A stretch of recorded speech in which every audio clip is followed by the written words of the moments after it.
News channel కి స్వాగతం. బనగానపల్లి నియోజకవర్గం కోవెలకుంట్ల పట్టణంలో దారుణం చోటు చేసుకుంది. అప్పుడే పుట్టిన మగ శిశువును గుర్తు తెలియని వ్యక్తులు ఈ వేకువజామున కాల్వలో వేశారు. ఈ సంఘటన స్థానికులను తీవ్రంగా కలిసివేస్తుంది. కోవెలకుంట్ల పట్టణంలోని గడ్డ వీధిలో ఈ సంఘటన చోటు చేసుకుంది.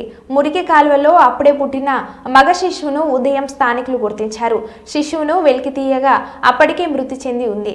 అప్పుడే పుట్టిన మగ శిశువుగా గుర్తించిన స్థానికులు కాల్వ నుండి వెలికి తీసి స్థానిక పోలీసులకు సమాచారాన్ని అందించారు. అప్పటికే మృతి చెందిన మగ శిశువును చూసిన స్థానిక మహిళలు తీవ్ర ఆవేదనకు గురయ్యారు.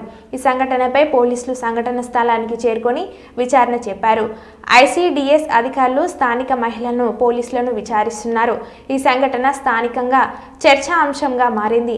ఆ తర్వాత మృతి చెందిన శిశువును దాన సంస్కారం చేయడానికి ముందుకు ఎవరు రాకపోగా విక్కీ ఫౌండేషన్ వాళ్ళు వచ్చి ఆ శిశువుకి అంత్యక్రియలు చేశారు.